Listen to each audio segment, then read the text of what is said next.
Hello' everyone, Pranati pins kitchen চেনেললৈ সকলোকে স্বাগতম জনালোঁ। আহকচোন আজি এটা নতুন ৰেচিপি বনাওঁ।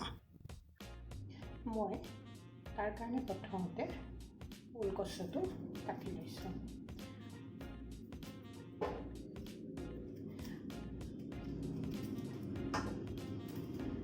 ওলকচুটো সাৱধানে কাটিব। ওলকচুটো কেতিয়াবা খজুৱাবও পাৰে, কিন্তু বৰ বিশেষ নখজুৱাই।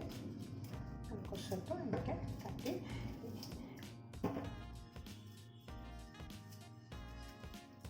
ওলকচুটো মই কাটি আলু এটা লগতে দি পেলাই মই কুকাৰত বইল কৰিম। এতিয়া কাটি লোৱা কচুখিনি আৰু আলু গোটেইখিনি কুকাৰত দি এটা মই হুইচেল মাৰি দিম, এটা বা দুটা। ইয়াতে মই আৰু এটা বস্তু এড কৰিম। ইয়াতে মই আৰু এটা বস্তু দিম, কলাখাৰ। কলাখাৰ মই প্ৰায় আধা কাপমান দি দিছোঁ।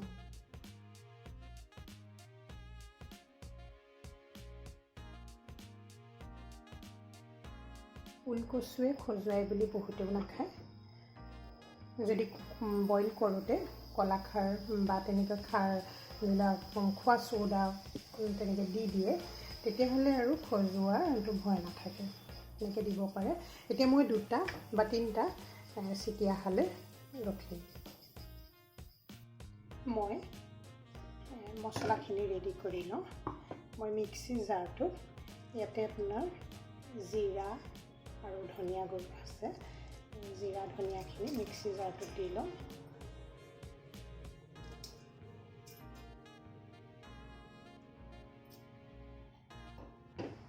নহৰু মই ঠিক 6-7 ফুটামান নহৰু দিছোঁ। আদা অকণ দিছোঁ।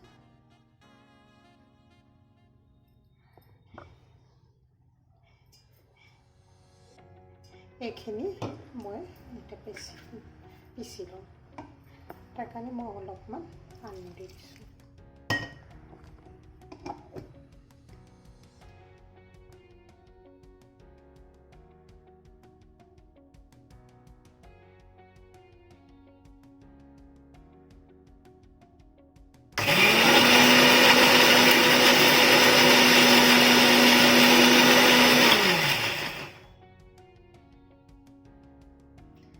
এতিয়া কেৰাহীত তেল অলপ দিলোঁ। তেলখিনি গৰম হোৱাত মই মাছখিনি ভাজি লওঁ। মাছখিনিত মই নিমখ হালধি সানি লৈছোঁ। যিখিনিয়ে জানে সেইখিনিয়েতো জানেই, যিখিনিয়ে নাজানে সেইটো কাৰণে কৈ দিলে সেইটো সুবিধা হ'ব বুলিয়ে কৈছোঁ।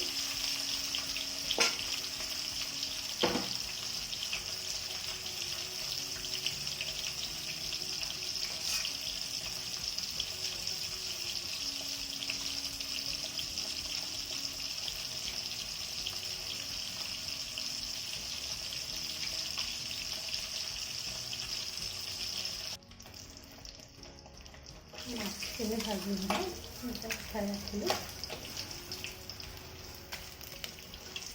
বাকী মাছখিনিও মই এনেকৈ ভাজি লওঁ। ঠিক আছে, মই ভাজি লওঁ, তাৰপিছতে খাম।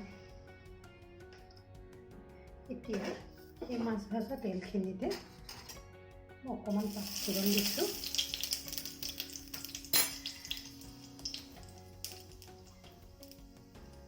দুটা শুকান জলকীয়া দিছোঁ।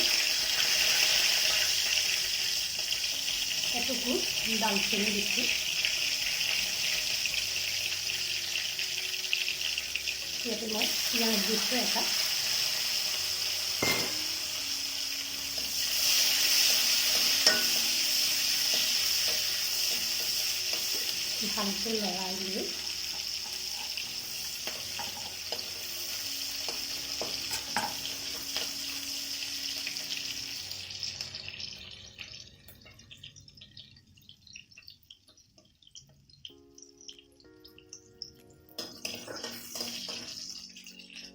ভালকৈ লৰাই লৈ ইয়াতে মই যিখিনি জিৰা, ধনিয়া, জালুক, আদা নহৰু এইখিনি পেষ্টটো মই ইয়াতে দি দিছোঁ।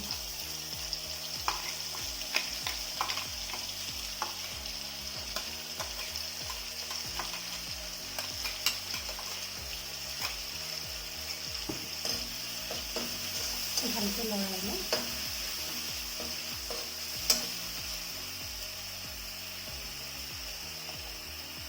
হালধি দিছোঁ 1 চামুচ।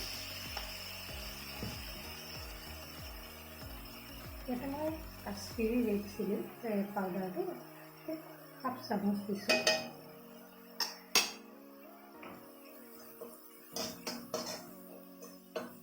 ভালকৈ লৰাই লওঁ।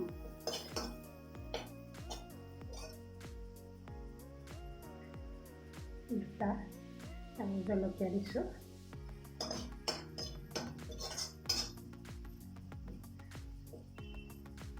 এইখিনি মই অলপ ভাজলে তেল বিৰিঙালৈকে মই ভাজি লওঁ।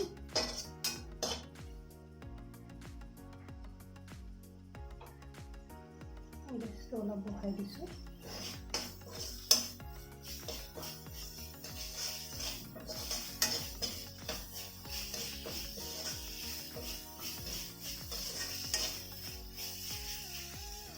এতিয়া ইয়াতে মই আপোনাৰ কাটি লোৱা বিলাহী মই 2টা কাটি লৈছোঁ। এই বিলাহীখিনিও মই ইয়াতে দি দিছোঁ। বিলাহীখিনি ভাজ হোৱালৈকে মই ভাজি দিম। এতিয়া ভাজ খাই ভালকৈ।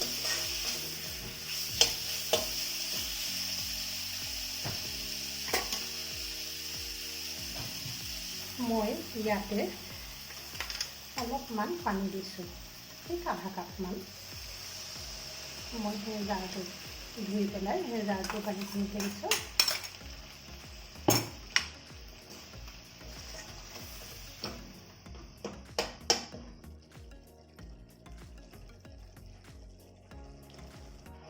মছলাখিনি ভাজ খোৱা মই ইয়াতে যিখিনি সিজাই থোৱা আপোনাৰ কচু আৰু আলুখিনি সেইখিনি মই ইয়াতে দি দিম। পানীটো টুকি দিম, পানীখিনি অলপো যাতে নাযায় সেইটো লক্ষ্য কৰিব। কচু আৰু আলুখিনি মই ইয়াতে দি দিম।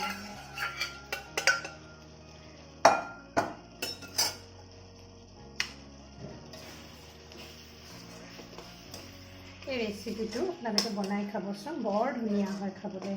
সাধাৰণতে ভাদ মাহতে খোৱা হয়, আপোনালোকে খাই চাব। এতিয়া আৰু বিশেষ কাম নাই। ইয়াতে আপোনাৰ অলপমান যেতিয়া এনেকৈ ভাজি লোৱাৰ পিছত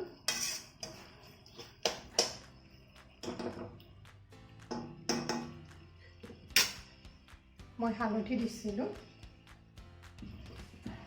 নিমখ দিয়া হোৱা নাই, মই নিমখ দিছোঁ। নিমখ সোৱাদ অনুসাৰে আপোনাৰ মই 1 চামুচ দিছোঁ। খাবচোন, ওলকচু এনেকৈ বনাই বৰ ধুনীয়া লাগে। যিখিনিয়ে খাইছেতো তেওঁলোকে জানি, যিখিনিয়ে খোৱা নাই তেওঁলোকে এনেকৈ বনাই খাব। এবাৰ খালে আপোনালোকৰ খাওঁ খাওঁ লাগি থাকিব, ইমানেই ভাল লাগে খাই। এতিয়া মই ইয়াতে গৰম পানী দিম।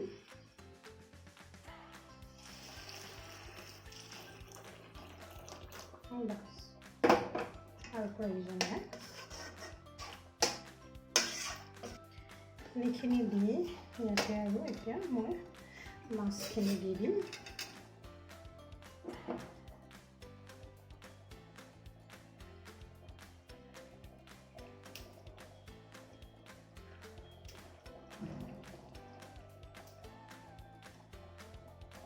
এতিয়া ঢাকোন এখন লগাই থ'ব, সোনকালে হৈ যাব। ইয়াত আৰু একো কৰিবলগীয়া বিশেষ নাই। দিলে অকণমান গৰম মছলা দিব পাৰে, নিদিলেও কথা নাই, কাৰণ মই আদা নহৰুৰ লগত জিৰা, ধনিয়া আৰু জালুক, লং এই গোটেইকেইটাই মই দিয়ে দিছোঁ। গতিকে ইমান বিশেষ প্ৰয়োজনেই নাই, এনেকৈয়ে ধুনীয়া লাগে। আপোনালোকে খাই চাব, মাত্ৰ বনাই খাই চাব, তেতিয়া গম পাব। আৰু বনাই খাই আপোনালোকে মোলৈ কমেণ্টত খুব ধুনীয়াকৈ আপোনালোকে লিখিব বুলি আশা কৰিলোঁ। এতিয়া মই ঢাকনটো খুলি দিম। ওলকচু আৰু মাছৰ এই টেঙাখন প্ৰায় হৈয়ে গৈছে। জ্বলা টেঙা হ'ব আচলতে, একেবাৰে টেঙাও নহয়, জ্বলা টেঙা হ'ব। ইয়াতে মই কৈছোঁৱেই গৰম মছলা দিলে দিব পাৰে অকণমান, মই কিন্তু নিদিওঁ, মোৰ এনেকৈয়ে ভাল লাগে। ঠিক আছে, ইমান জোখতে মই এইখিনি নমাই দিম। মই গেছটো বন্ধ কৰি দিছোঁ, কাৰণ এইখিনি ঠাণ্ডা হ'লে আৰু অলপ টান হোৱাৰ চান্স থাকে, সেইকাৰণে মই অলপ পনীয়া হৈ থাকোঁতে নমাই দিছোঁ।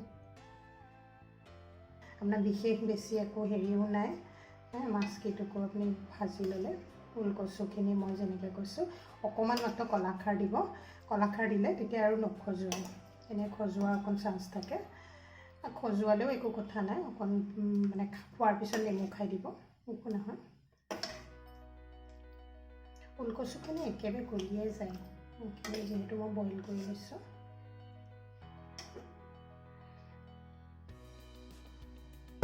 ওলকচু আৰু মাছৰ এই ৰেচিপিটো চাওক, ইমান ধুনীয়া লাগে দেখিবলৈ যেনেকুৱা, খাবলৈও তেনেকুৱাই ভাল লাগে। মই পুনৰ কৈছোঁ, খাবলৈও বহুত মানে খুবেই ধুনীয়া লাগে। আপোনালোকে খাই চাব, মাত্ৰ বনাব আৰু খাই চাব। ঠিক আছে, তেনেহ'লে মই আপোনালোকৰ ওচৰৰ পৰা এতিয়া বিদায় লওঁ। ৰেচিপিটো চোৱাৰ কাৰণে আপোনালোকলৈ পুনৰ ধন্যবাদ থাকিলে।